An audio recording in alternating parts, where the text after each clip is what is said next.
Scott Morrison's now experiencing a crisis within his own cabinet, with one minister facing an historic rape allegation. There are 16 men in the ministry. They are all under a cloud until this man declares himself.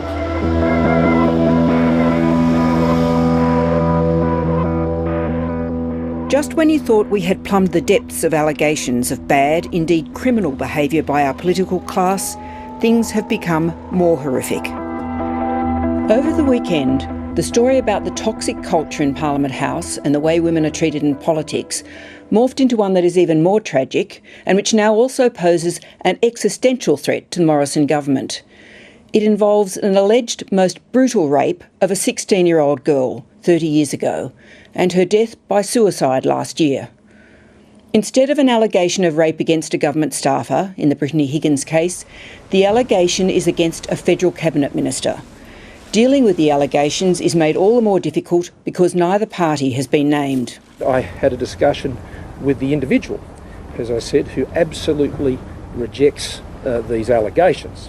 And so, after having spoken to the Commissioner and to the Secretary and Deputy Secretary of my department at this stage, there are no matters that require my immediate attention. The woman at the centre of the story decided to finally go to the police early last year.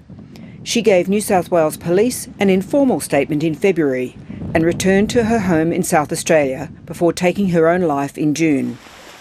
That statement, along with allegedly corroborating evidence, started circulating over the weekend, partly because some of it was attached to an anonymous letter sent to a number of politicians, including the Prime Minister, last week.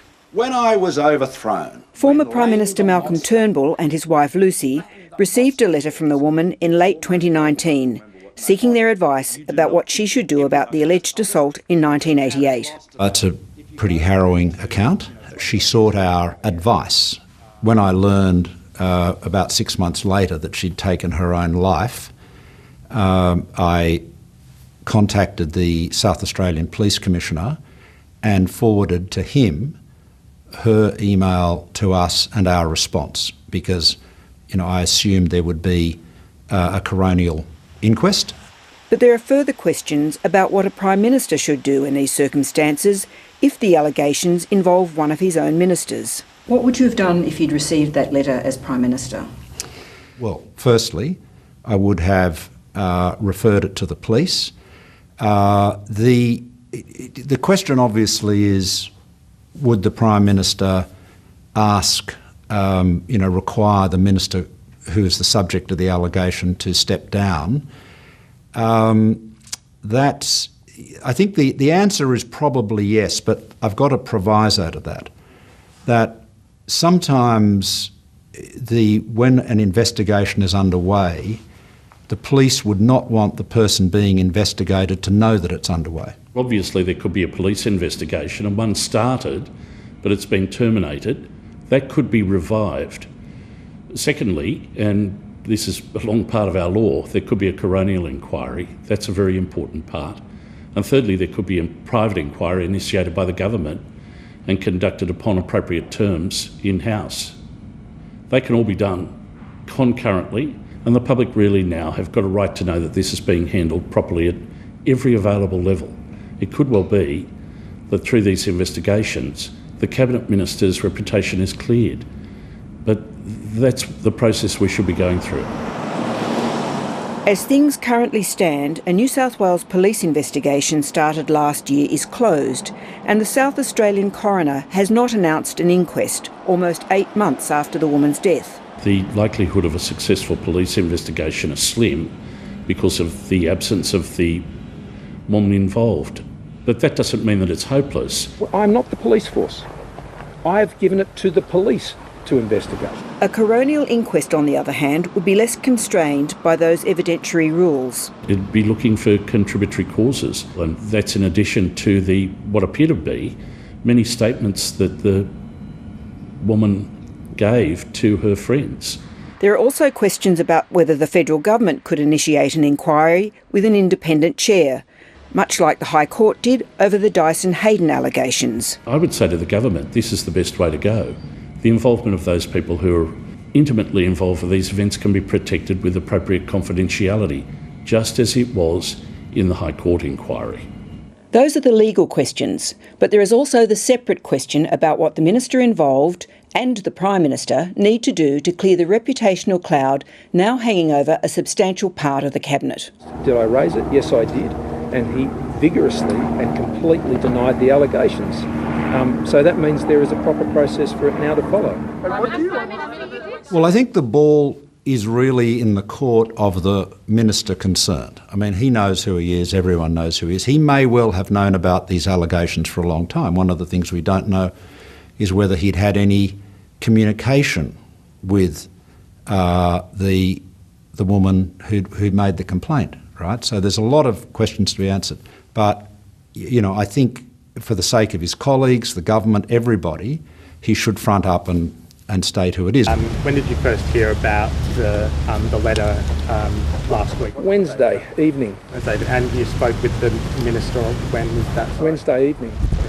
And the AFP Commissioner conversation? Wednesday evening. The timing of these conversations give an interesting context to the Police Commissioner writing to the Prime Minister that same day, pointing out the need for MPs to report allegations of crime or sexual assault and about the risks of delaying such reporting. Had you heard about these claims at all before last week?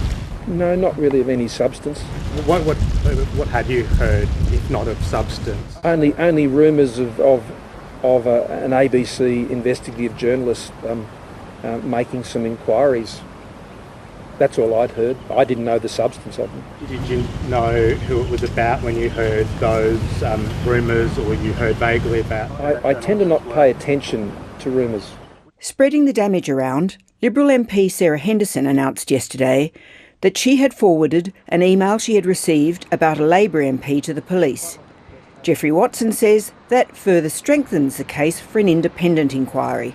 Now all of a sudden the issue is no longer party political, and it just shows you how important it is to have an outsider, not colleagues looking after colleagues, but rather an independent person to look at this across the board. But after a string of escalating stories of affairs with staffers, bad behaviour in public places, bullying of women MPs, sexual harassment, and now recent and historic alleged cases of sexual assault, there is a particular problem for the Morrison government, which makes the current Prime Minister's changes to the Ministerial Code of Conduct when he replaced Malcolm Turnbull in 2018 slightly perplexing.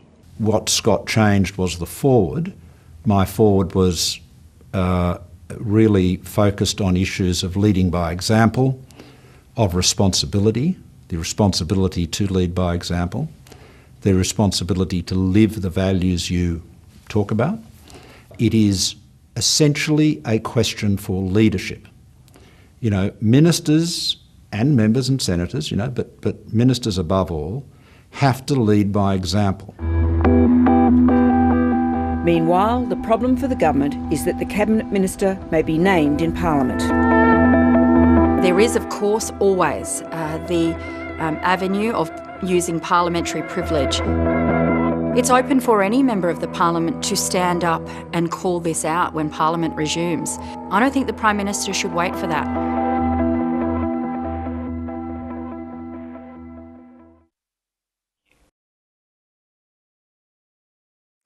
Hi, I'm Lee Sales. Thanks for watching this story. If you'd like to watch more of 730's stories, they are on the left of your screen.